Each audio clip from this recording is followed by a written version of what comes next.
Est-ce que nous sommes dans la joie ce matin, bien-aimés? Il faut être toujours dans la joie.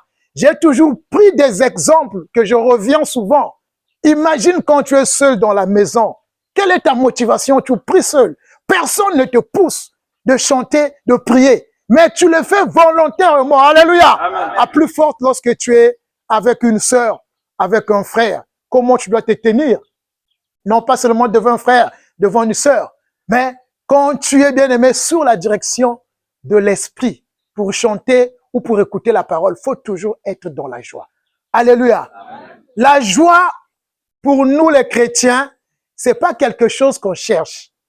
La joie pour nous les chrétiens, elle ne vient pas par les réponses de prière parce que tu as prié pour quelque chose et il y a eu l'accomplissement, alors tu te sens dans la joie ou tu es heureux, heureuse. Non. La joie pour un chrétien, c'est sa vie. Et quelqu'un qui est dans la joie, c'est quelqu'un qui a obtenu quelque chose de fois qu'il cherche. Alléluia. Vous allez remarquer, bien aimé, naturellement, quand une élève a l'examen, elle se sent dans la joie.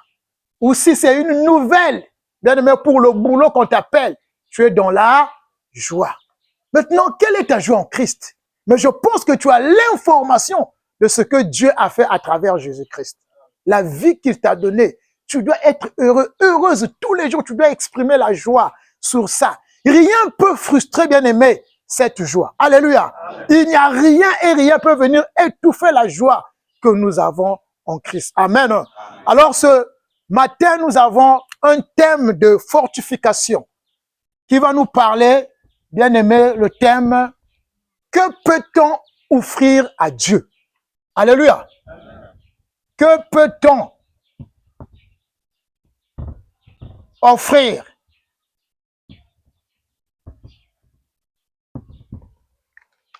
Que peut-on offrir à Dieu? On a l'habitude d'écouter certains enseignements hein, par des réseaux sociaux. On a l'habitude d'écouter certains de nos frères, pasteurs, ministres, enseignants de la parole de Dieu. Donner. Qu'est-ce que tu donnes à Dieu? Alléluia. Amen. Alors ce matin, il a plu par l'Esprit de Dieu de nous conduire dans ce thème. Quand on parle de offrir, on voit ce qu'on appelle le donner. On voit ce qu'on appelle sacrifice. Alléluia. Amen. On voit ce qu'on appelle proposition, ce que tu peux proposer. On voit ce qu'on appelle aussi don. Alléluia! Amen. C'est ce que nous écoutons parler la plupart dans les assemblées.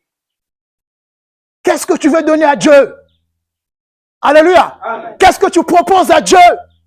Quel est ton don? Les offrandes de sacrifice. Et vous allez voir la plupart, bien aimés, surtout ces derniers temps. À bientôt, c'est la fin de l'année. Les prédications ont changé de forme. Où on prépare, bien aimés, les enfants de Dieu par les enveloppes. Où on prépare, bien aimés, le corps des gens pour casser, bien aimé, sa caisse. Ou guetter encore son compte, qu'est-ce qu'il va donner à Dieu? Alléluia! Amen. Les prédications actuelles sont attirées sur le donner. Et on voit les gens mettre des ronds dans les assemblées, plein de paniers, de corbeilles.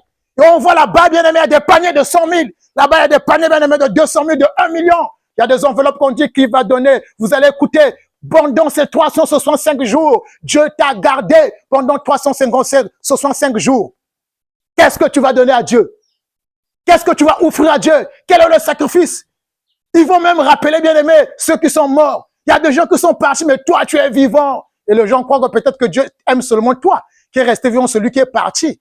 Dieu ne l'aime pas. Mais qu'est-ce qui te prouve celui qui est mort n'est pas en Christ? Qu'est-ce qui te prouve ceux qui ont mort n'avaient jamais cru en Jésus-Christ? Alléluia! Donc les gens font, bien aimé, les propositions. Qu'est-ce que tu vas donner à Dieu? Qu'est-ce que nous allons offrir à Dieu? Bien aimé, vous allez voir, des fois dans une assemblée, il n'y a plus même de 12 paniers. Des fois, dans une assemblée, il n'y a plus même de 4 paniers. Il y a des rangs et vous allez voir des gens commencent à mener ce qu'on appelle la conquérance. Et surtout dans les assemblées, là, vous voyez des gens, bien aimés, qui pèsent, qui ont des voitures, qui travaillent, qui ont des postes. Ils se lèvent avec arrogance. Pour donner, ils prouvent. Et le pasteur pousse aux gens qu'il y a une concurrence dans l'assemblée où il prend l'enveloppe, il dit, voilà l'enveloppe de 10 000 euros. Voilà l'enveloppe de 500 euros. Voilà l'enveloppe, oui, de 20 000 euros. Qui va donner? Donc, c'est moi, tu verras ce que Dieu va faire. Alléluia. Amen. Donc, c'est comme si Dieu guettait, bien aimé, ta poche. Dieu guettait tes économies pendant les 365 jours. Donc, quand tu vas donner, tu ne continueras plus de donner, ou quand tu vas donner, Dieu fera mieux, plus grand. Ou bien ceux qui ne vont pas donner. Mais il y a des gens qui ne donnent pas, mais qui continuent à vivre. Il y a des gens qui ne donnent pas, qui continuent à travailler. Il y a des gens qui ne donnent pas, qui continuent à voyager et à réussir. Cela prouve, bien aimé, Dieu n'a pas de favoritisme. Cela prouve aussi, on ne peut pas servir Dieu avec nos propres biens. Dieu n'a pas besoin, bien aimé, Dieu n'a pas besoin que tu lui offres quelque chose, que tu ailles travailler avec tes mains. C'est impossible. Que peut-on offrir à Dieu? Qu'est-ce que nous allons donner à Dieu? Mais tu vas écouter le 31, prépare ton offrande que tu as préparée pour Dieu. Tu vas écouter, bien aimé, le 31, prépare le sacrifice. Tu vas écouter, prépare le donner. Il y en a plusieurs mots, bien aimé, que nous pouvons commencer à compter. Et si on essaie de compter, c'est la manière que les gens proposent le donner, ce qu'on donne à Dieu. On ne va même pas députer notre prédication. Alléluia. Amen. Et quand vous écoutez ces hommes de Dieu, ils sont tellement fiers, hein, quand ils veulent parler, qu'est-ce que tu donnes à Dieu? Quand ils parlent sur le donner sur des sacrifices, et vous voyez des gens bien-aimés être troublés dans l'intelligence. Pensez, qu'est-ce qu'ils peuvent donner? Pensez à plaire Dieu. Les gens pensent qu'ils peuvent plaire Dieu pour lui donner quelque chose. Il n'y a rien, bien-aimé, que tu vas donner à Dieu qui va lui plaire. Alléluia. Il n'y a rien que tu vas lui donner à Dieu que Dieu sera content. Non. Sinon que les milliardaires de ce monde pouvaient être les premiers de satisfaire Dieu parce qu'ils ont des milliards sur des milliards. Alléluia. Ils ont de l'argent. Si c'était n'est que ça, ils pouvaient donner, bien aimé, ce qu'ils ont pour que Dieu soit de leur côté. Alléluia. Il y a même des gens qui font, bien aimé, les offrandes sur la vengeance de Dieu. Vous croyez que Dieu peut venger en échange d'argent? Ou Dieu peut te donner le souffle de vie en échange d'argent? Ou Dieu peut te donner le bien-aimé, la santé en échange d'argent? Vous voyez des gens faire la prière, il faut l'argent. Vous allez voir, bien-aimé, les formules sont en train de se multiplier, surtout cette affaire d'année. Les gens, certains pasteurs, on ne leur critique pas, mais réfléchissent comment ils vont faire fouiller les poches des gens. Ils vont demander la dîme. Ils vont demander ce qu'on appelle les prémices, c'est-à-dire ton salaire d'une année. Ce que tu gagnes, si tu gagnes 500 000, on te dit il faut donner tous les... C'est ce qu'on appelle les prémices. Mais Dieu n'est pas méchant.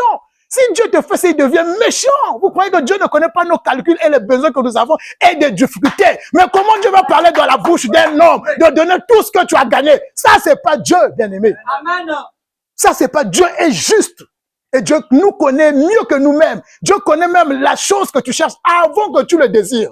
Et il ne peut pas précipiter pour voir ton argent, pour te faire peut-être, je ne sais pas, oh la garde, oh Nzambe pour Bombayo, il faut mbongo. Non, que peut-on offrir à Dieu? Qu'est-ce que nous pouvons donner à Dieu, bien-aimé? Si nous pensons donner à Dieu de l'argent, c'est faux. Alléluia. Amen. Si nous pensons donner à Dieu de l'argent, c'est faux parce que personne ne peut donner de l'argent à C'est comme si tu donnes de l'argent à Dieu, c'est comme si Dieu manquait quelque chose, c'est comme si Dieu se sert de ton argent. L'argent, c'est pour l'homme. L'argent, c'est pour toi. L'argent n'est pas pour Dieu. Donc, ce qu'on appelle le donner, ce qu'on appelle le sacrifice, ce qu'on appelle, bien aimé, les propositions, ce que les gens proposent, les dons, on ne donne jamais ça à Dieu. Alléluia. Amen. Oui, il y a le donner pour les enfants de Dieu. Mais la manière que les gens prêchent, le donner, ce n'est pas de cette façon. Parce que le donner devient, bien aimé, une forcing. C'est-à-dire, quand on parle du forcing, on parle de la loi. On te met la corde au cou. Que si tu ne donnes pas, Dieu ne va pas faire dans ta vie. Non. La Bible dit, donnez selon la façon que vous avez résolu, avec un cœur sincère. Et c'est pas aussi à Dieu que tu donnes. Mais les gens disent que venez donner à Dieu. Mais Dieu est où? On n'a jamais vu ce Dieu-là. L'argent là, il fait quoi avec ce? Dieu n'a pas besoin d'argent. Et Dieu n'a rien qu'il peut nous demander. Si Dieu demande quelque chose, donc Dieu manque quelque chose. Si Dieu a besoin de notre argent, donc Dieu se sert de l'argent. Qu'est-ce qu'on peut faire avec l'argent? L'argent, on l'utilise, bien aimé, certainement pour les biens du monde. Acheter les habits. Dieu d'abord ne s'habille pas. L'argent, on l'utilise peut-être pour construire. Dieu ne peut pas construire, bien aimé, avec des matériels. L'argent, on l'utilise peut-être pour voyager. Dieu, il est omniprésent, il est partout. Donc l'argent, c'est pour les désirs de toi, de ta vie, de ton corps. Mais qu'est-ce que Dieu va faire avec cet argent-là? Si réellement on pouvait donner à Dieu. Il n'y a pas un sacrifice que tu feras qui va plaire à Dieu. Comme les gens pensent cette année-ci que tu donnes 1 million, 2 millions, 10 millions, que tu vas plaire à Dieu. Non, demain, après-demain, dans la maison, tu seras triste, tu vas regretter ton argent. Amen. Amen. Ça, c'est vrai. Alléluia. Amen. Parce que viendra un moment, des fois, un problème de la famille. Tu dis, merde, pourquoi j'avais d'abord donné tout ça? Les gens sont aveuglés par la fausse doctrine et l'évangile est tordu. On ne offre jamais à Dieu quelque chose qui est, bien aimé, terrestre. C'est-à-dire, on ne donne jamais à Dieu ce qui est de la terre. Ce que tu peux donner à Dieu, c'est Dieu qui te l'a donné. Amen. Si Dieu te demande quelque chose, il a mis la provision dans toi pour lui remercier. C'est tout. Ce qu'on donne à Dieu, c'est les remerciements, ce qu'on appelle une adoration. Amen. Dieu ne te demandera jamais l'argent si tu n'as pas mis dans un boulot. Amen. Alléluia. Amen. Dieu, ce qu'il te demande, c'est ce qu'il a mis dans toi. Tu as la provision, tu ne manques pas la provision. Et la provision de Dieu, ce n'est pas l'argent. Parce qu'un jour, tu peux manquer l'argent. Tu peux avoir des difficultés parce que peut t'arriver 2 fois, tu ne travailles pas, les activités ne marchent plus. Or, comment Dieu va te demander de l'argent pendant ce temps? Tu ne fais rien. Mais aujourd'hui, vous allez écouter dans les assemblées que tout le monde doit apporter. On va partager les enveloppes pour les 30 pour tout le monde. Mais il y a des gens qui ne travaillent pas. Et on pousse même des gens. Il y a même des moments, bien aimés, manque de sagesse, qui dit à l'enfant, va prendre l'enveloppe. Maman, l'enfant travaille. Bien sûr, c'est toi qui vas donner. Ne fais jamais ça. Et l'enfant va prendre l'habitude. Elle va grandir ou grandir avec cette habitude de prendre les enveloppes, de donner. Alléluia. Sans savoir ce qu'elle est en train de faire ou ce qu'elle est en train de faire. Dieu ne demanderait jamais quelque chose que tu n'as pas. Retenez ça. Dieu ne peut jamais te demander quelque chose que tu n'as pas. Et si Dieu te demande quelque chose, il t'a donné déjà ça. Nous ne sommes pas sur les données, mais nous parlons qu'est-ce que nous pouvons offrir à Dieu. Alléluia. Sans plus tarder, nous allons d'abord prendre le passage qui va nous parler que Dieu n'a pas besoin de toutes ces choses-là. On connaît ce passage bien. Acte 17, verset 25. Amen. Amen. Lisons la parole du Seigneur. Acte 17, verset 25. Tu peux recommencer au verset 24 jusqu'au verset 25. Prenons verset 24 jusqu'au verset 25.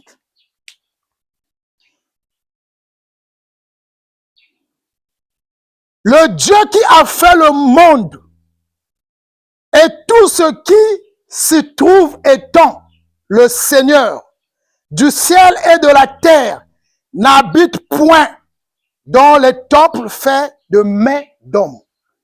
Ici, on comprend que Dieu dit, tu ne peux jamais me servir dans les bâtiments. Vous pensez peut-être que vous me servez, bien aimé, sur cet temple que vous avez construit. Dieu dit non, c'est moi qui ai fait le ciel et là. Donc, jamais tu peux me offrir une maison où je vais y Mais écoutons dire à des gens, vous allez écouter cette année-ci, est-ce que nous n'allons pas construire la maison de Dieu? Parce qu'il y a des gens qui manquent peut-être la construction. Il y a des gens qui veulent embellir. Alléluia. Il y a des gens qui ont des projets de changer, bien aimé, la forme de leur temple. Il dit, on doit construire le temple de Dieu. Dieu dit, c'est moi qui ai créé le ciel et là. Jamais tu peux me ouvrir une place. Tu peux jamais me donner une place où moi je vais dormir. L'homme n'a pas une place à donner à Dieu. Comme les gens pensent même dans les assemblées, Seigneur, viens. Tu vas lui donner quelle place? Là où il va s'asseoir. Là, il va venir. Tu vas lui donner quelle place? Dans ta mesure, il ne va même pas souffrir. Alléluia. Amen. Il dit, c'est moi qui ai fait tout. Donc, jamais vous pouvez me donner un endroit, une place que moi je vais siéger, que je vais rester. Donc, impossible d'abord que tu offres à Dieu une maison ou un temple. Alléluia. Amen. Tous les temples construits par des mains des hommes, Dieu ne réside pas là. Tout. C'est la Bible qui le dit. Au verset 25. Il n'est point servi par des mains humaines. La Bible dit que Dieu, on ne le sert pas par des mains. Hein? Donc, si je prends l'argent, je viens donner, qu'est-ce qui sert? Alléluia. Si je prends la main, je mets dans la poche, je fais sortir mon enveloppe et je vais donner, qu'est-ce qui sert? Mais Dieu dit que jamais ta main peut me... Waouh! Il n'a jamais été servi par la main humaine. Ta main ne peut jamais servir Dieu. Quand tu travailles, qu'est-ce que tu travailles? C'était? Mais pourquoi les gens me disent que le travail, c'est Dieu qui donne ça? Dieu dit, tu ne peux pas me servir avec tes mains. Ce que les gens donnent dans les églises, les sacrifices, les enfants, les dîmes là, qu'est-ce qui sert? C'est pas la main. Dieu dit, ce que tu donnes là, moi, ça ne peut pas me... Tu ne peux pas me servir avec ça. Impossible. Waouh. Mais si Dieu dit qu'on ne peut pas lui servir avec des mains, mais un pasteur te dit bien dans une assemblée, on te dit que non, il faut donner. Je donne à qui? Alléluia. Amen. À qui maintenant je donne? Parce que Dieu dit que toi, tu ne peux pas me servir avec tes mains. Donc, si dans ta main, tu as l'argent, Dieu dit quoi? L'argent là ne peut pas me... Merci beaucoup. Maintenant, à qui nous donnons l'argent? Je ne vous dis pas donner, pas partager. Alléluia. Amen. Un jour, lorsqu'on parlera du donner, je ne vous dis pas donner, pas donner. Mais c'est de faire comprendre à qui tu donnes. Tu ne donnes pas à... Parce que Dieu dit non, moi tes mains ne peuvent pas me... Parce que pourquoi? Vous savez pourquoi? Pourquoi nos mains ne peuvent pas servir Dieu? Pourquoi les mains qui travaillent de l'argent ne peut pas servir Dieu? L'argent se rougit. L'argent s'abîme. Dieu ne peut pas recevoir quelque chose qui peut s'abîmir. Dieu ne peut pas recevoir quelque chose qui peut rougir. Quand ça rougit, ça s'abîme, ça perd de valeur. Alléluia. Un truc que tu peux détruire facilement. L'argent, tu peux le mettre au feu, plus ça brûle, ça disparaît. Comment tu peux donner à Dieu quelque chose qui peut disparaître, qui va partir? Voilà pourquoi il n'y a que Dieu qui peut nous donner, parce que ce que Dieu donne, c'est éternel. Tu ne peux pas les avoir avec tes propres mains. Et ça ne peut pas abîmer. Ça ne peut pas rougir. Depuis que tu as reçu la vie éternelle, il n'y a pas de péché qui peut te détruire. Amen. Tu es saint, tu es propre. Amen. Dieu, ce qu'il te donne, ne s'abîme. La vie que tu as reçue, la vie là, est bien propre. Alléluia. Amen. Il n'est point servi par des mains humaines, comme s'il avait besoin de quoi que ce soit. Dieu dit, on ne m'a jamais servi par des mains humaines. C'est comme si je manquais quelque chose. Si tu donnes de l'eau à un frère, le frère là a besoin de... Si tu donnes le pain à un frère, le père là a besoin de pain. Si tu donnes le boulot à quelqu'un, le frère là a besoin du... Mais Dieu dit, moi je manque rien. Donc tu ne peux pas me servir avec les... Donc quelqu'un qui vient le 31, oh non, Seigneur Makaboué, Nathan, Dieu va dire, c'est pas moi. Le pasteur met dans la poche. Voilà pourquoi les pasteurs sont riches. Vous donnez au pasteur. Alléluia. Amen. Le jour que tu donneras, viens me donner. Ne donne pas à Dieu, oh, je donne à Dieu. Viens me donner, je mets dans la poche. Je pourrais acheter peut-être le congélateur qui me manque. Et les pasteurs connaissent bien l'argent, leur sert. Alléluia. Amen. Pas faute à pasteur, mais faute à nous. Pas faute à pasteur, faute de notre intelligence. Alléluia. Amen. Oh bien aimé, ce matin, je suis satisfait de joie. Parce que quand je venais là, je rencontre un papa qui témoigne de l'évangile de cette assemblée-là. Il dit, mon fils, continuez comme ça. Je dis, waouh, les gens nous écoutent. Il dit, continuez, vous nous verrez. Et quand j'entends ça, je dis, c'est un témoignage. C'est-à-dire, c'est Dieu qui témoigne. Je vous voyais, vous sous-estimez. Ah, alléluia. Amen. Waouh. Donc, Dieu, on lui sert jamais avec quelque chose que tu peux attraper avec des mains. Dieu sait que, bien aimé, pour avoir l'argent, tu souffres. Mais comment il va te demander l'argent? Dieu sait, tu souffres, tu transpires. Et Dieu va dire, oh non, donne-moi 10%. Vous avez dealé.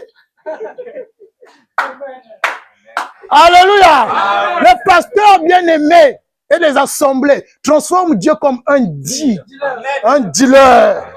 Et comme un maman quoi, ristourne. Chacun à son tour. Aujourd'hui te bénit, demain c'est lui, demain c'est lui. Et dans la façon que vous donnez quoi. Et vous allez écouter les gens dire, ceux qui donnent beaucoup reçoivent aussi. Cherchez un gros offrande comme Dieu, Abraham avait donné Isaac. Dieu avait refusé Isaac. N'écoutez jamais ça. Est-ce que Dieu avait accepté Isaac? Il a refusé Isaac. Il dit, les mains ne peuvent pas jamais. Tu as transpiré pour avoir Isaac. Comment je vais te prendre Isaac? Est-ce que Dieu avait pris Isaac? Il n'avait pas pris Isaac. N'écoutez jamais ça. Je ne prendrai jamais ce que tu peux te donner. Alléluia. Attention, attention lorsque vous écoutez, bien aimé, que les mains ont des yeux. Comme il dit que les mains ont des yeux. Oui, les mains ont des yeux. Regarde, ah non, ça je ne peux pas. Dieu ne donne pas. Alléluia. Dieu ne donne pas l'argent. C'est ce que je dis. Dieu ne donne pas, il ne donne pas. Hein? Il ne peut pas te demander l'argent. Dieu donne la vie. C'est la vie qu'il va te demander. Alléluia. C'est-à-dire quand je dis il va te demander la vie, il te dit non, remercie-moi.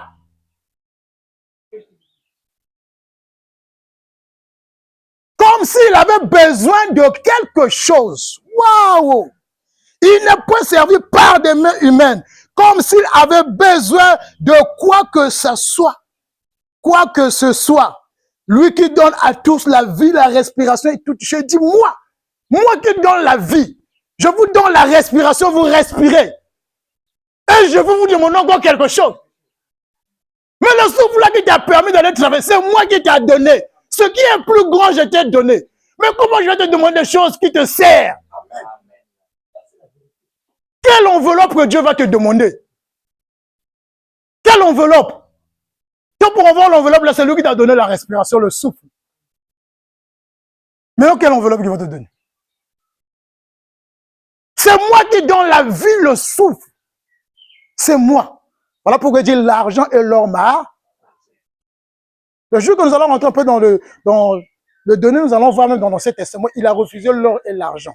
Mais les gens prennent à jeu. Mais quand vous allez partir dans Exode, il a dit, vous ne pouvez jamais me servir avec de l'or et de l'argent. Parce que quand tu lis les Écritures, ne prends pas seulement un seul livre. Essaie de te référencer, va, là on parle de l'or et l'argent, cherche dans les concordances, tu vas trouver, là on parle de l'or et l'argent.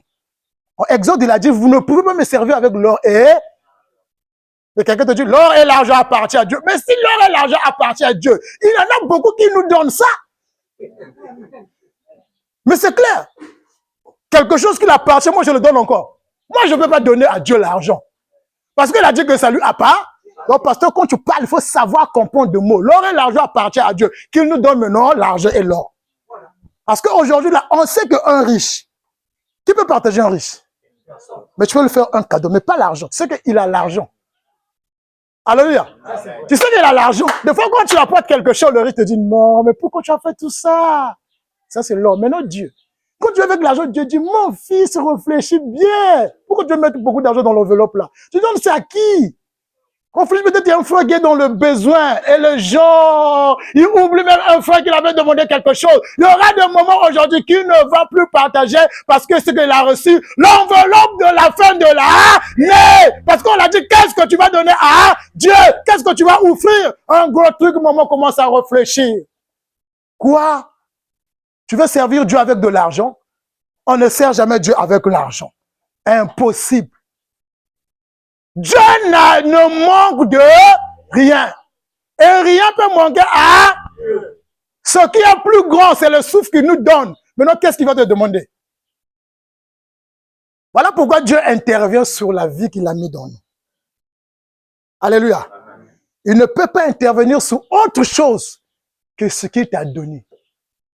Le travail, ce n'est pas Dieu qui donne ça. Alléluia. Le travail, ce n'est pas Dieu qui donne.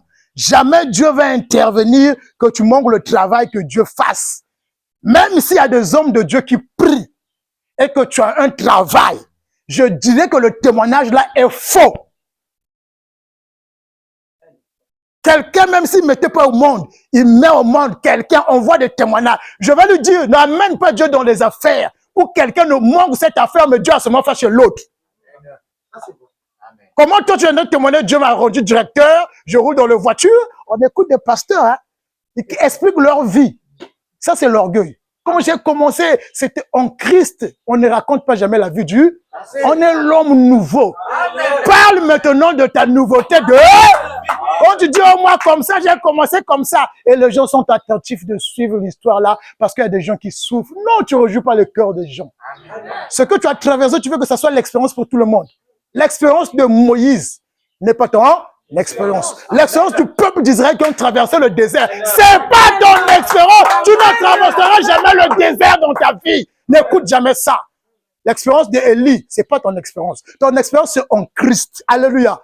On l'a encervelé, Christ est sorti. On l'a mis dans le tombeau, il est ressuscité. On a mis une pierre sur lui, la pierre s'est enroulée. C'est ça ton expérience. Alléluia. La mort ne te prend pas. Il n'y a pas de blocage. Quand on veut mettre des fils là, ça se détache. Amen. Donc, Dieu n'a pas besoin de quelque chose. Tu ne peux rien donner à Dieu. Si ce n'est pas l'heureux, merci. Voilà. Que peut-on offrir à Dieu? Et tout à l'heure, nous allons voir ce qu'on peut offrir à Dieu. Ce que on peut offrir.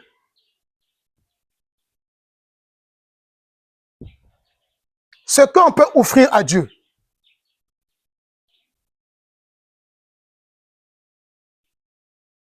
Romains chapitre 12, versets 1 jusqu'à 3. Ce qu'on peut offrir à Dieu. Dieu est esprit.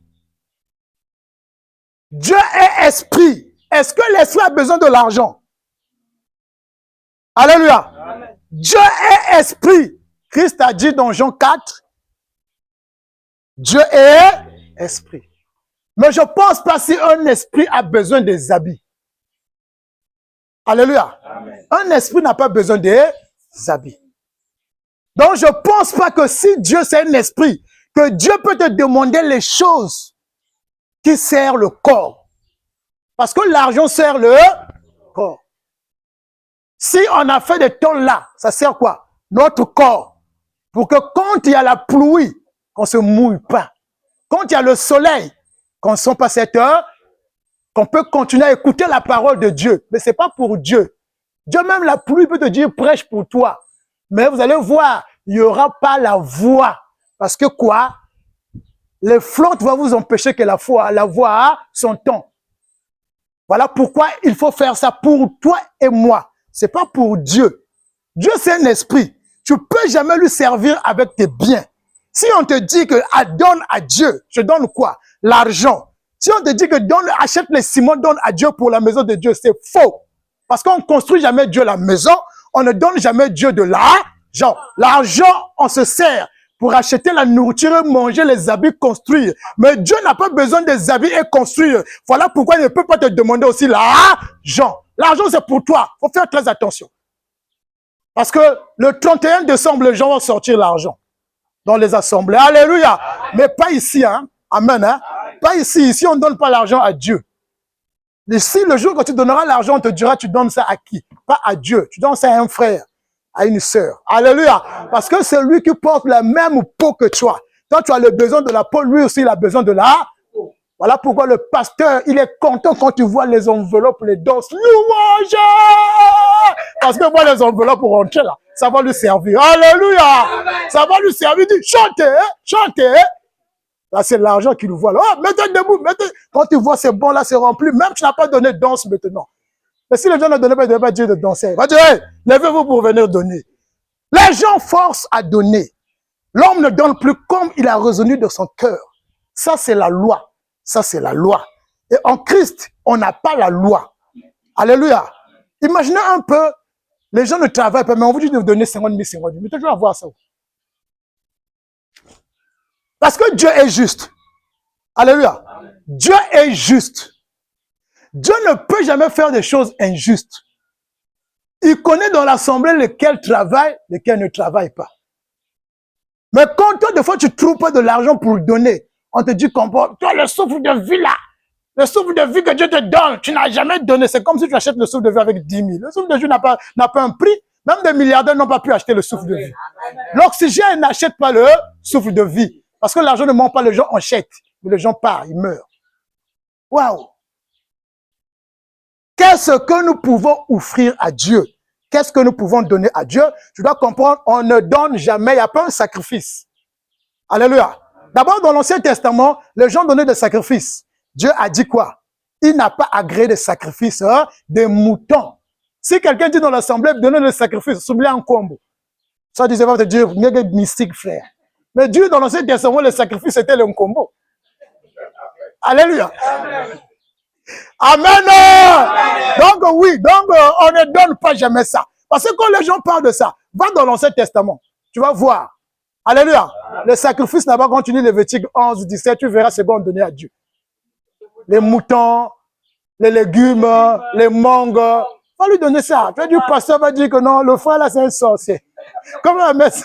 Il veut sacrifier quelqu'un ici là. Mais tu as demandé un sacrifice. C'est pas ça parce qu'on va dans la Bible. Amen, non, là où Jésus a demandé des sacrifices. Là où les apôtres ont demandé des sacrifices. Les apôtres parlaient sur le don. Alléluia. Et le don, c'est autre chose. Donc, on ouvre jamais, on donne jamais. Dieu a dit, le seul sacrifice qu'il a plaît, c'est qui? Aujourd'hui, quel sacrifice qui lui plaît? C'est toi! Parce que Christ habite en toi! Quand Dieu te regarde, bien aimé, il se plaît parce que tu deviens un sacrifice agréable à Dieu. Jésus-Christ n'est plus le sacrifice. Le sacrifice est maintenant toi. Amen. Alléluia. C'est toi qui es devenu un sacrifice. Jésus n'est plus. Il s'est sacrifié. Toi, tu as pris ce sacrifice. C'est toi, Christ. Donc, quand Dieu te regarde, tu es un sacrifice agréable à Dieu. Donné ou pas, tu plais Dieu. Parce que le plan de Dieu, c'est Jésus. Et Jésus habite dans toi. Tu l'as accepté. Romains chapitre 12. Verset 1 jusqu'à 3. Lisons la parole du Seigneur. Je vous exhorte donc. Le livre de Romains, cet épître, bien aimé, si tu veux comprendre la justification, il faut lire Romains. Si tu veux comprendre que tu es juste, il faut lire Romains. Si tu veux comprendre que Dieu ne t'accuse pas, c'est ici qu'on a parlé, il n'y a plus de condamnation. C'est là on a parlé de l'amour éternel. Si Dieu est avec vous, qui sera contre? Étudiez ce livre-là, tellement profond. Tu vas voir que personne ne va encore te mentir sur les choses. Dieu dit, rien peut vous séparer de eux. Mais quelqu'un te dit que non, il y a des liens qui te séparent de Dieu, quoi. On t'a bloqué. Il y a quel lien? Dieu dit ni la mort, ni les hauteurs, ni les démons ne peuvent jamais te séparer de lui. Mais quelqu'un va te dire que non, tu es séparé parce que tu es dans une bouteille. Ah, papa. Un homme, on lui fait rentrer dans la bouteille. Alléluia. Amen. Non, l'homme du monde, celui qui n'a pas cru en Jésus, ça c'est leur théorie. Tu comprends, non? Même si c'est vrai, c'est leur théorie. Mais nous, on ne croit pas ça parce que nous sommes en Christ. Si quelqu'un te dit ça, voilà, dis-lui non, viens en Jésus-Christ, tu vas vivre la liberté. Et tu vas voir la bouteille va s'exposer. Les liens, les fils qu'on t'a attachés là, ça va se découper eux-mêmes. Alléluia. C'est comme ça. Je vous exhorte donc, frères, par les compassions, il dit, je vous encourage, par l'amour de Dieu. Les compassions, bien aimés, ce sont les grâces divines. Alléluia. Amen. Ce sont les grâces divines. C'est-à-dire qu'on voit la justice, la vie, l'amour de Dieu. C'est ce qu'on appelle les compassions. Donc, Paul est en train de dire, je vous encourage, par la justice de Dieu, par l'amour de Dieu, par la miséricorde de Dieu, à offrir. Waouh! J'ai dit ce qu'on offre à Dieu. Il faut bien lire. Il faut dire chez pasteur, on ne donne pas l'argent. À offrir. La première des choses. Voilà, il dit vos corps. Waouh. On va d'abord s'arrêter là. À offrir vos corps. Voilà l'offrande que Dieu te... C'est quoi? Ton... Est-ce qu'il a dit l'argent? Il a dit de me donner l'argent. Il a dit ton corps. Pourquoi il dit ton corps? Parce que c'est dans ton corps où il habite. C'est parce que ton corps ne t'appartient. Voilà. 1 Corinthiens 3, 7 dit, le corps de l'homme, c'est le temple de... Donc, c'est le corps qui va te demander de lui offrir. Ce n'est pas l'argent. Ah, la sagesse de Dieu. Dieu est amour. Amen. Alléluia. Amen. Dieu est amour. Il dit non, c'est pas là. Il dit de offrir. Offrez-moi vos corps. Vos corps. Waouh. Parce qu'il a besoin de ta main pour servir l'autre. Quand je suis ici, ou quand le frère Stani se lève, ou comme la sœur Princesse chante le frère Donald, personne ne sert Dieu. Alléluia. On vous sert. Personne ne peut servir. On vous sert. Je te sers en prêchant la parole. Et quand on se retrouve là, dans le culte, on honore Dieu. Parce que nous tous, on est attentifs à la. Voilà pourquoi vous allez voir les cantiques. On ne chante pas ça n'importe comment. Alléluia, il guérit les malades, ressuscite les morts. Mais là, la mort là-bas, il y a des morts là-bas. Oui, comprendre pas. Il y a des morts là-bas qui vont ressusciter ça. Dieu va faire encore. Il va faire quoi? Il y a des gens qui ont été licenciés 10 ans, il n'y a plus de boulot. Tu chantes ça. Je rappelle, ça c'est des cantiques qui instruisent pas. C'est des cantiques qui ne rejouent pas aussi un cœur d'un vrai chrétien. C'est des cantiques qui n'a pas le message de Dieu. C'est des cantiques de la chair. Ça te frustre, ça te fait pleurer. Quelqu'un chante, il pleure encore. Quand les gens chantent ça, c'est des gens qui ont des difficultés. Si on te jette dans un trou, là où il y a le lion, tu vas mourir avant que le lion puisse se déchirer. Alléluia. Et on écoute des pasteurs Dieu, Shadrach et Meshach, Abednego, on les a jetés dans le four de feu. Eh, pasteur, si on te jette dans un four de feu, tu vas sortir vivant. Et tu prêches ça à l'église. Tu comprends même pas ce que ça veut dire. Laissons nombreux le peuple de Dieu. Alléluia. Amen. Attention et attention sur le message qu'on écoute, bien-aimé. Ne regarde pas la foule ou ne regarde pas un homme charismé. Bien-aimé, Dieu nous a sauvés tous. Alléluia. Amen. Quand tu as cru, ça suffit, la vie est dans toi. Cherche la connaissance, c'est fini. La vraie connaissance, pas on va te parler des sorciers de ta famille, des difficultés de ta vie. Ça, c'est pas une connaissance de Dieu. Amen. Alléluia. Amen. Cherchez la vraie connaissance de la vie que vous avez reçue. Vous serez libre. Vous serez des ambassadeurs. Tu vas te défendre devant un homme de Dieu, devant qui que ce soit. Et quelqu'un va se réjouir. On va parler des liens de famille. Alléluia. Amen. Je vous exhorte à offrir. Donc, à offrir, à donner, à proposer. Donc, ton sacrifice devient ton corps. À offrir vos corps. Il dit, comme un sacrifice vivant. Dans l'Ancien Testament, Lévitique 17, les sacrifices étaient des sacrifices morts. Parce que quoi? On tuait l'animal. Toi, tu n'es pas mort. En Christ, il n'y a pas la mort. Tu es vivant. Il dit, offre-moi ton corps comme un sacrifice vivant. L'argent ne parle pas. Alléluia. L'argent ne parle pas. Tu le prends, tu le jettes dans la mer. Il va pas dire pourquoi tu me jettes. Mais si on prend un chien, tu vas voir comment il va bouger. Si on te prend là, malgré on va t'en lier, on va te jeter dans l'eau là, tu vas bouger. Donc tu vois déjà là. Dieu demande des sacrifices vivants, c'est toi. L'argent, c'est des sacrifices morts. Et que Dieu ne peut pas accepter ça. Les maisons quand tu casses ça. L'histoire qui se passe actuellement en train de détruire, casser des maisons, des familles, des bébés. Vous voyez la maison pleurer. Hein? Donc tu ne peux jamais se donner la maison à Dieu. Tu ne peux jamais construire une église à Dieu. Parce que si quelqu'un vient ici, il va casser là. Le proche là va pleurer. Si quelqu'un vient ici là, il chie là. Vous voulez voir la passe là va pleurer. On va balayer, on va prier. Tu vas écouter quelqu'un dire, oh non, la maison de Dieu. Dieu habite dans une maison.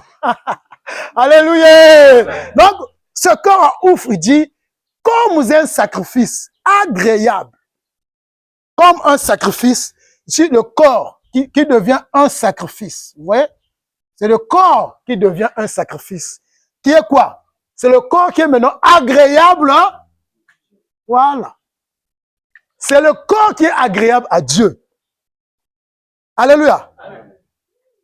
C'est le corps qui est un sacrifice pour Dieu. C'est pas l'argent. Quand tu viens ici ou dans une assemblée, tu offres quoi? un sacrifice. Ce n'est pas l'argent. Alléluia. Voilà pourquoi quand vous venez dans une assemblée, disposez votre intelligence sur la parole. Qu'est-ce que tu vas écouter? Commençons des cantiques, tu es en train d'écouter des cantiques. Tu vas comprendre qu'est-ce que le cantique dit. Hein? Ce n'est pas les cantiques qu'on a écouté, Yaya Nanga, Yaya Nanga c'est qui? C'est qui Jésus, c'est Yaya. On ne comprend pas. Alléluia. Oh non, ceux qui appellent je ne sais pas c'est qui. Dieu c'est un esprit. Ceux qui appellent quoi? Aujourd'hui, il y a des teintures que tu mets, que tu as maintenant ceux qui appellent. Alléluia. Donc, il y a des cantiques. Donc, Nazareth qui a reçu Bundisa. Donc, tu crois les cantiques là, ça n'instruit pas. Le contraire des cantiques qui rendent des gens égoïstes. Parce que les cantiques chantent, j'ai souffert avant que Dieu puisse me lever. Ah! Mais quand tu dis ça déjà, tu ne peux pas partager. Alléluia. Amen. Moi, un jour, il y a un frère qui avait 3 millions. Le frère là, quand il quitte le village, il vient. J'ai dit, ah frère, comment ça va? Non, prenez le jus là, on l'a partagé. Je dis, ah, je vais manger. Il m'achète à manger. Je dis, ah, j'ai besoin de 10 000. Il dit, ah, frère. Ceux qui m'ont ici, ils n'ont pauvre. Si quelqu'un te dit, c'est bien, on va te partager. Donc, si quelqu'un dit, moi, j'ai souffert.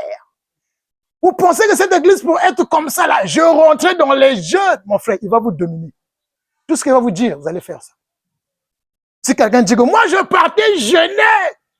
Vous, quand vous dormez là, moi, je suis comme ça, à jeûner en train de prier pour vous. Quoi? Tu ne dors pas. Alléluia. Amen. Mais la personne qui te voit, c'est Dieu, ce n'est pas l'homme de Dieu. Amen. Il ne connaît pas vos positions quand vous dormez, quelle position que vous dormez. Il n'y a pas homme qui peut veiller sur toi. Amen. Et d'abord, aujourd'hui, même Dieu ne veille pas sur toi. Tu es le gardien de toi-même parce que ton esprit ne dort pas. Amen. Tu n'as pas besoin d'un ange. Comme je l'ai dit, l'ange n'a pas protégé Adam. Et Dieu a dit, aujourd'hui, c'est toi qui es Dieu. Ton esprit ne dort pas. Quand le corps est en repos, l'esprit regarde comme ça. Il n'y a pas sorcier qui va se... Quand tu viens, regarde tes yeux ouverts. Alléluia. Donc, homme de Dieu, s'il dit que moi je vais sur te dire c'est mensonge, il a des formules. Si homme de Dieu que moi je jeûnais pour l'église grandir, sachez qu'il est dans les formules. Voilà pourquoi quand vous allez voir les hommes de Dieu qui disent ça, moi quand je partais jeûner, j'ai fait combien de jours comme ça? Il vous met des codes qu'on appelle quoi? Les lois. Vous avez 21 jours de jeûne. Hey, Dieu pour qui fait qu'on rentre dans le jeûne, quoi. Alléluia. Non, on va aller à la retraite, hein. Parce que vous allez voir, les Moïse partaient à la montagne, là. Hein, vous allez voir la visitation divine. Quel Dieu, quel ange. C'est parce que ces formules-là, même dans certaines choses, ils commencent à vous dire ça. J'ai souffert, je marchais à pied, aujourd'hui je suis véhiculé. Il ne va pas t'amener dans son voiture là un jour. Là, vous allez voir, les personnes n'ont même pas de fidèles dans leur voiture. Alléluia. Amen. On n'est pas contre eux, mais nous sommes en train de parler de la parole de Dieu. Donc, ce qu'on offre à Dieu, c'est le corps qui devient un sacrifice agréable. Pourquoi ton corps devient un sacrifice agréable à Dieu? Parce que Christ habite maintenant dans... Voilà, Christ était le sacrifice agréable à Dieu. Et aujourd'hui, c'est toi qui es ce sacrifice parce que Christ habite maintenant dans toi. Il n'y a rien et rien que tu donneras à Dieu qui va nous plaire. Si ce n'est pas toi-même. Amen. Le vrai sacrifice, c'est soi. Et ce qui plaît à Dieu, c'est toi. C'est pas ce qui sort de ta poche. C'est pas ce que tu trouves par la sueur. Mais toi qui es toi-même, la présente, tel que tu es, le soi, c'est toi qui plaît à Dieu. Et il dit de me offrir ce corps. Parce que quoi? Christ maintenant habite dans toi. Donc voilà pourquoi on dit qu'on ne s'appartient plus à nous-mêmes. Il a dit que maintenant j'ai besoin de ta bouche, j'ai besoin de tes yeux, j'ai besoin de tes mains et de tes pieds. Amen. Amen. Alors, on sommes en train de continuer. Offrez à vos corps comme un sacrifice agréable et saint. Un sacrifice agréable et saint. Donc, quand on parle un sacrifice agréable, dans le sacrifice agréable, on voit maintenant ta manière de penser doit changer. Alléluia. Tu ne penses plus comme l'homme du monde. Parce que tu offres à Dieu maintenant quoi? Ton corps, ton cerveau ne s'attache plus aux choses du monde. Il n'y a plus de concurrence. Que l'autre reçu, toi tu dois reçu comme non.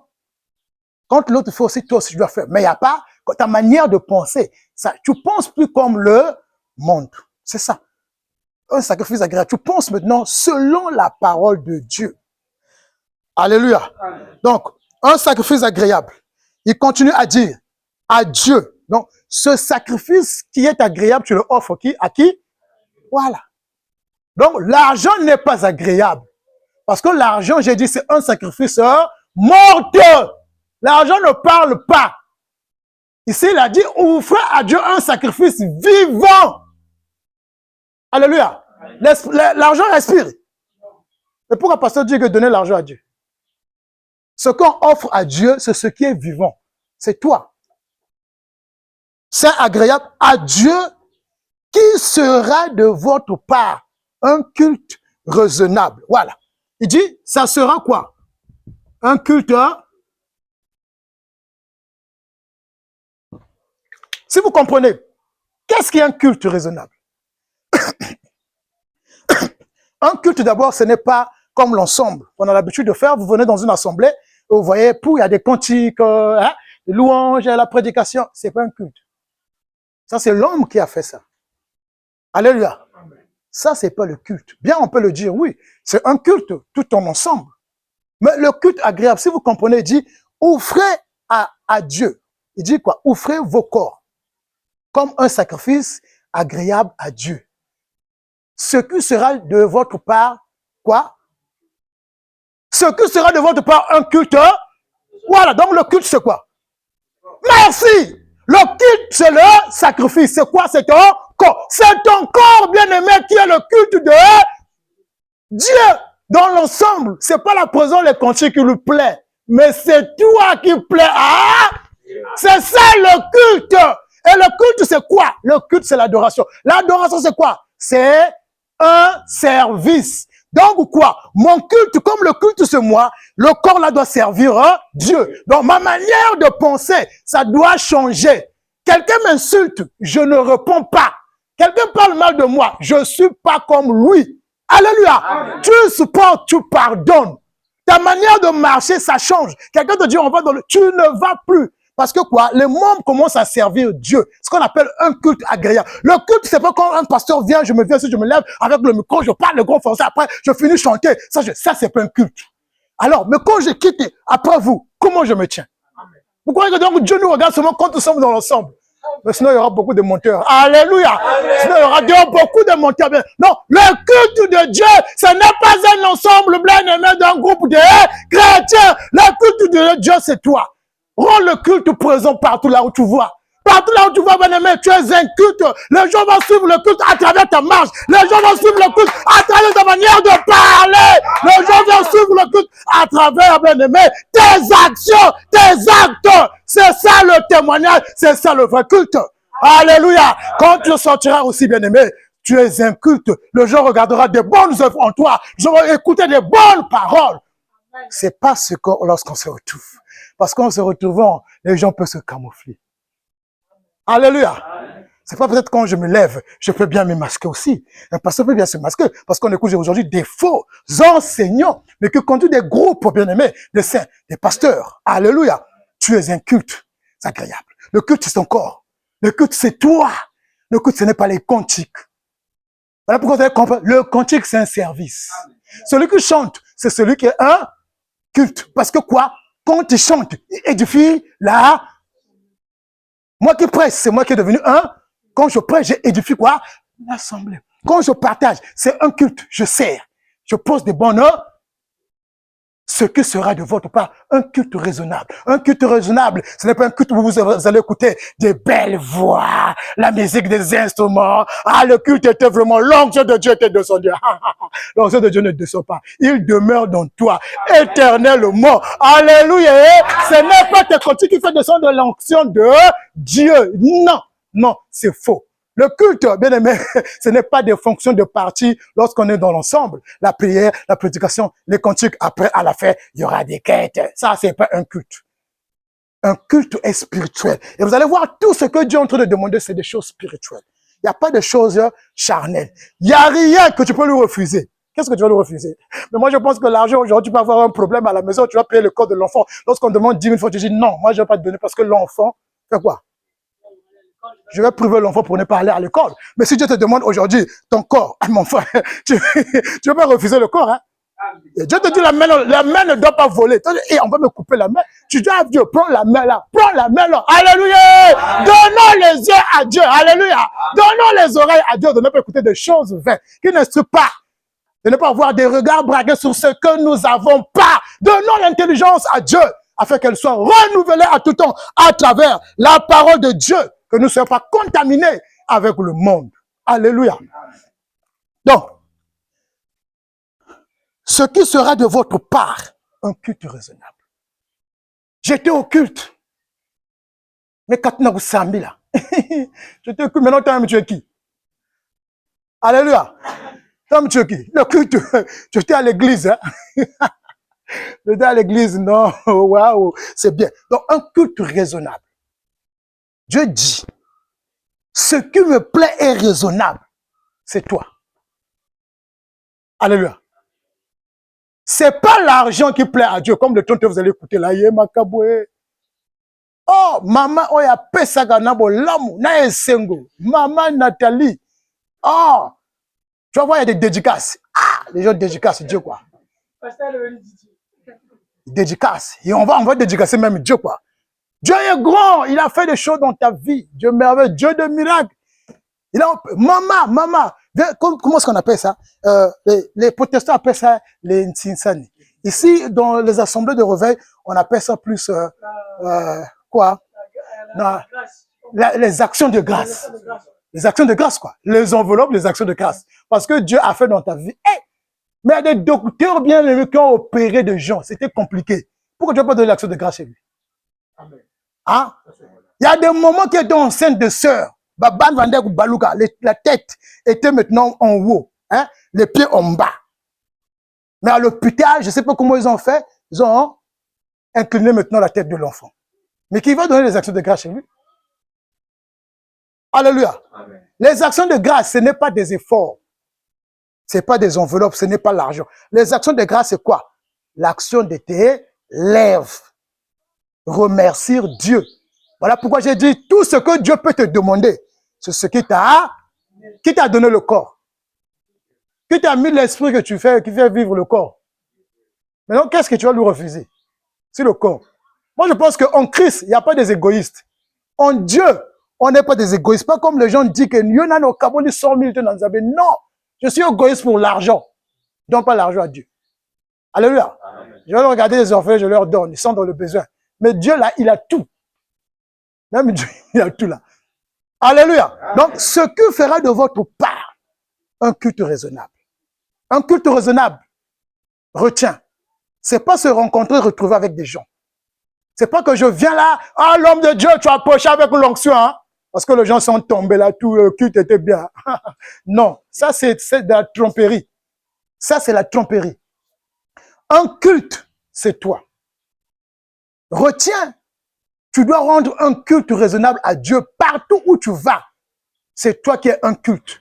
Tes actions, ta bouche témoignent aux gens qui tu es. Et Dieu va dire, tu es un culte raisonnable pour moi. Amen. Amen. Au verset 2. Ne vous conformez pas au siècle présent. Waouh! Il faut comprendre. Hein? Il a commencé de lui offrir, hein, qui est un sacrifice agréable qui sera de votre part. Un culte raisonnable. Après, il dit, ne te conforme pas au siècle présent. Waouh! Le siècle présent, c'est quoi? Corinthiens 2, 4, la Bible nous dit que non, le Dieu de ce siècle, c'est le diable.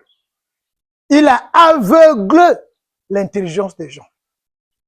Ne te conforme pas du siècle présent. Le siècle présent, c'est le diable qui gère ça. Alléluia. Amen. Le chrétien ne vit pas dans le siècle présent. Le chrétien connaît qui il est. Il est déjà dans son avenir. Un jour, je vous ai dit, le chrétien, ce qu'il fait aujourd'hui, il rentre dans le film de Christ. Jésus a tourné ton film de la vie. Jésus a tourné notre film de la vie. Tout ce que Christ a fait, c'était un tournage pour toi. Et le tournage là devient la réalité, quand tu crois. Alléluia. Donc, regarde comment Jésus a fait des trucs. Et que c'était toi. On te dit, la réalité là, c'est pour toi. Alléluia. Tu n'es pas photocopie, tu es réalité en Christ. Ne vous conformez pas au siècle présent. Le siècle présent, c'est les systèmes actuels du monde. Les entourages. Alléluia. La musique. Vous voyez comment la musique est en train de détruire et gaspiller des gens? Ce sont des siècles présents. Voilà pourquoi vous allez voir. La Bible dit dans Éphésiens 2, il parle de l'esprit de la puissance de l'air. Quand on parle la puissance de l'air, hein, les fils de la rébellion, l'esprit de la puissance de l'air qui agit dans eux, selon Éphésiens 2. Vous allez voir là-bas au verset 2. La puissance de l'air, c'est qui? C'est l'air. Il contrôle tout ce qui est de eux, les téléphones, les télévisions, les ordinateurs, beaucoup de choses, tout ce qui est de l'air. Vous voyez comment les gens sont avec captifs. Le siècle présent, c'est ça. Qu'est-ce qui captive ton intelligence? Ne te confonds pas sur ça. Il y a quelqu'un qui contrôle ça. Regarde, quand Paul a parlé de ça, il n'y avait pas encore des satellites.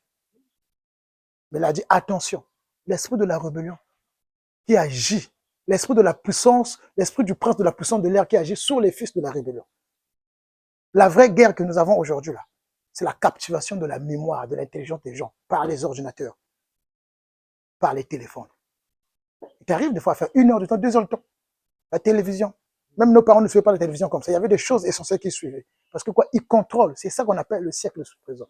Ne vous conformez pas au siècle présent. Attention. Ne t'appuie pas sur ça, sur un monde extérieur. N'écoute pas certaines choses. Regarde ce que peut t'intéresser, ce que peut t'instruire.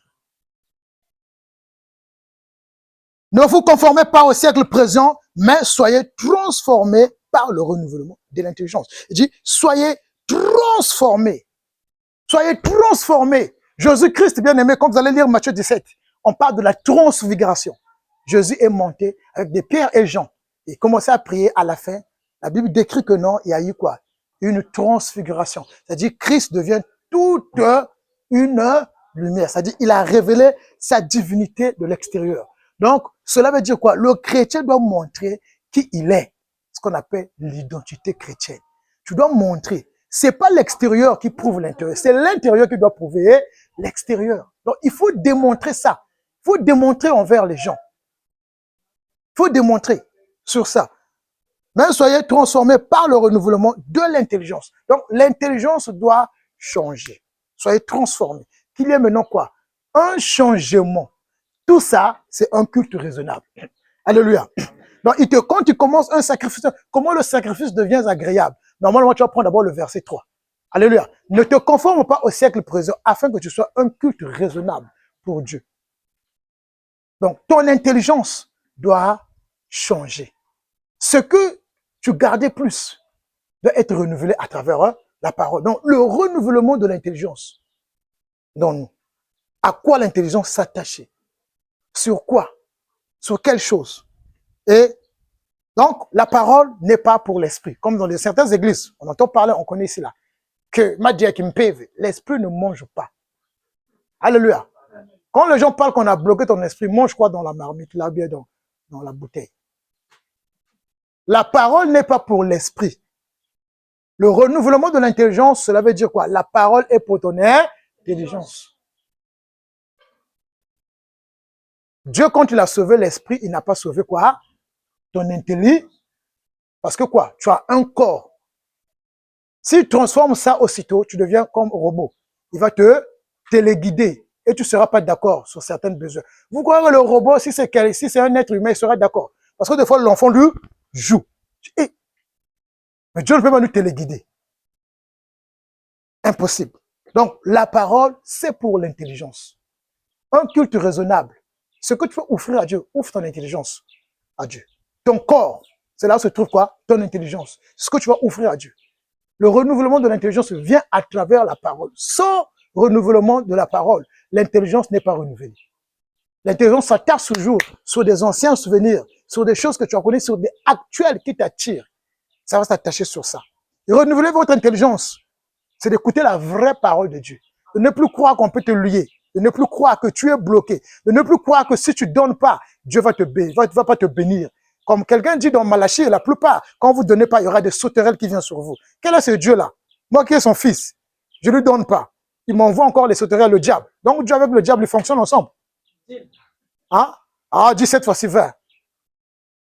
Quel est un papa, son fils, il travaille, s'il lui donne pas, il va l'envoyer le diable. Non. Ça existe dans le monde, hein? Mais Dieu n'est pas comme ça. Oh, si vous ne donnez pas, voilà pourquoi tu es bloqué. Moi, je ne donne pas parce que Dieu me bloque. Ah, Dieu là, il est mauvais. Hein? Alléluia. Dieu, il est mauvais. Donc, si il faut donner à Dieu pour qu'il agisse, donc Dieu est mauvais. Parce qu'il y a des gens qui ont la charge. Hein. Alléluia. Quand nous allons regarder la vie des gens, il y a des gens qui ont la charge. C'est que même lui-même 10 000 fois, il ne peut pas donner à l'Assemblée. Et il y a des gens qui ont aussi, n'ont pas la possibilité de se marier. Excusez-moi. Parce que les hommes de Dieu mettent les conditions. En disant actuellement dans les assemblées qu'il faut le mariage. Frère, vous vivez où dans l'impudicité? Mais donne-lui l'argent. Mais le frère n'a pas l'argent là. Tu vas le priver. Alléluia. Amen. Donc, il y a des choses qu'il faut bien comprendre des choses. Donc, renouvelez votre intelligence. La parole, c'est pour l'intelligence. C'est pas pour ton esprit. L'esprit n'a pas besoin de la parole de Dieu. Alléluia. L'esprit n'a pas besoin de la parole de Dieu. C'est ton intelligence qui a besoin de la parole de Dieu. Et si tu veux être fort, renouvelle ton intelligence à travers la vraie parole. Alléluia. Pas la parole qui va te transformer, tu deviens guerrier de Dieu. Tu as le feu, les flèches. Donc, quand tu trouves dans une assemblée, les flèches sortent, quoi. Tu tues. Ça, tu craches le feu. Moto. Le feu sort dans la bouche. Ça sort dans la bouche, hein. Tu deviens dragon chrétien avec le feu dans la bouche. Alléluia. Ne vous conformez pas au siècle présent, mais soyez transformés par le renouvellement de l'intelligence, afin que vous discerniez quelle est la volonté de Dieu, ce qui est bon, est agréable et parfait. Sans la parole de Dieu, tu ne peux pas discerner ce qui est bon pour Dieu. Sans la parole de Dieu, tu ne seras pas la volonté parfaite de Dieu. Alléluia. La volonté de Dieu, on ne le connaît pas à travers les songes et les visions. Ça, c'est pas un don. La volonté de Dieu, on le connaît à travers ta parole. Que tu étudies la parole. À tout temps que tu étudies, tu comprends c'est quoi la volonté de Dieu. Mais sans la parole, tu ne vas pas aussi faire ce qui est bon à Dieu. Alléluia. Amen. Tu as la vie éternelle, tu as le Saint-Esprit dans toi. Mais si tu ne renouvelles pas ton intelligence, tu ne vas pas faire ce qui est bon à Dieu. Tu vas croire, c'est comme s'il y a des choses qui manquent sur toi. Alléluia. C'est comme si Dieu t'a refusé quelque chose. C'est comme s'il te donne un petit courant, comme les gens disent aujourd'hui, l'esprit descend, demain descend, quoi.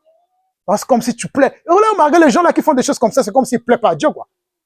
C'est parce que quoi? Ils ne renouvellent pas leur intelligence à travers la parole. Donc, l'intelligence doit être renouvelée à travers la parole de Dieu. Alléluia.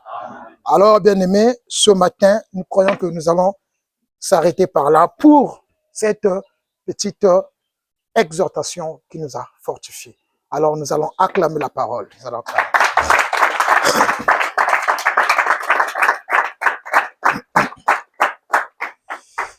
Merci Jésus. On va se lever, bien-aimés. Merci Jésus. Merci Jésus. Alléluia. Merci Jésus. Merci Jésus. Merci Jésus, merci Jésus, merci Jésus,